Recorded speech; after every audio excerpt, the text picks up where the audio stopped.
Bienvenue dans ce nouvel épisode de Raconte-moi la France, le podcast de l'association Héritage.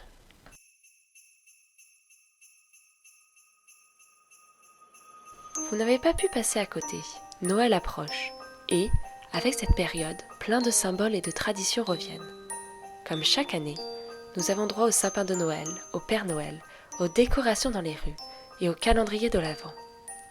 Mais, une de ces coriaces traditions, bien ancrée dans le patrimoine français, depuis des années, tient encore et toujours, malgré de nombreux détracteurs. C'est la crèche de Noël et ses santons.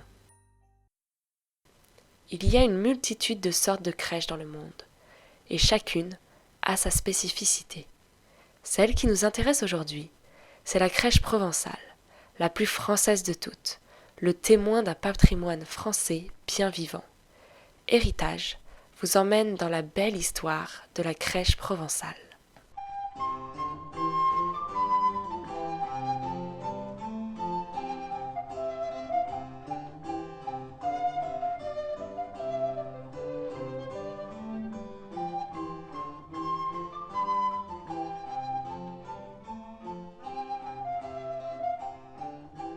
Les premières crèches viennent tout droit d'Italie et s'inspirent d'un modèle bien particulier, la crèche napolitaine.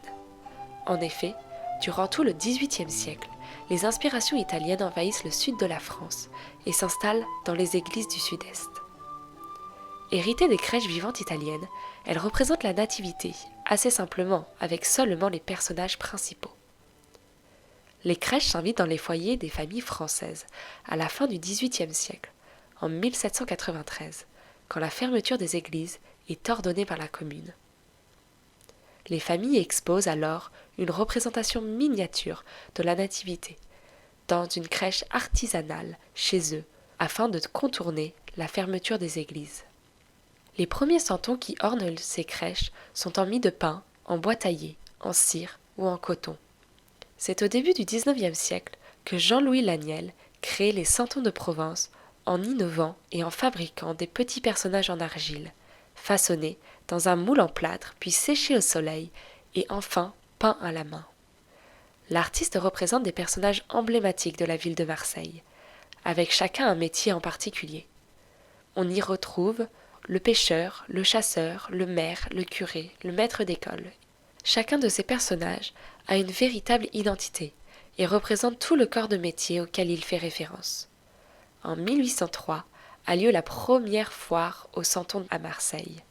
Depuis, elle a lieu tous les ans, de fin novembre au 31 décembre. C'est une grande tradition qui attire énormément de monde. De cet héritage est née une expression marseillaise. Ne reste pas planté là comme un sentibelli.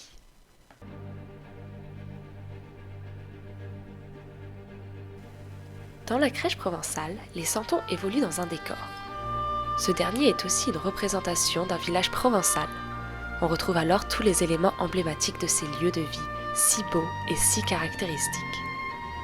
Du simple muret en pierre à la représentation de la Bonne Mère, en passant par l'école et la cour de récréation, chaque bâtiment, façade et élément de décor reprend l'architecture typique de la région et les couleurs et formes des matériaux de construction. Tout, ici, doit plonger le spectateur dans l'univers du village provençal typique. La végétation se mêle à l'architecture et, elle aussi, reprend tous les codes provençaux. Ainsi, la crèche provençale est ancrée dans notre patrimoine provençal et français, grâce à la représentation très réalistique de la Provence, de la région marseillaise et de ses environs.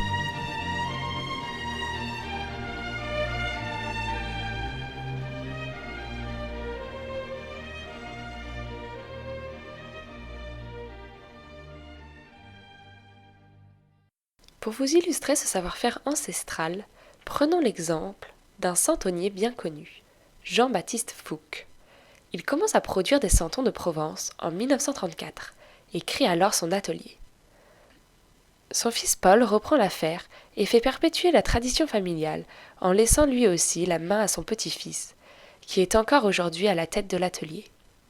L'artiste santonnier confectionne chacun de ses santons de Provence en argile, sans armature en métal et toujours à la manière de ses ancêtres. Aujourd'hui, La crèche provençale évolue encore et est alimentée par beaucoup de nouveaux personnages qui fleurissent sur les foires tous les ans.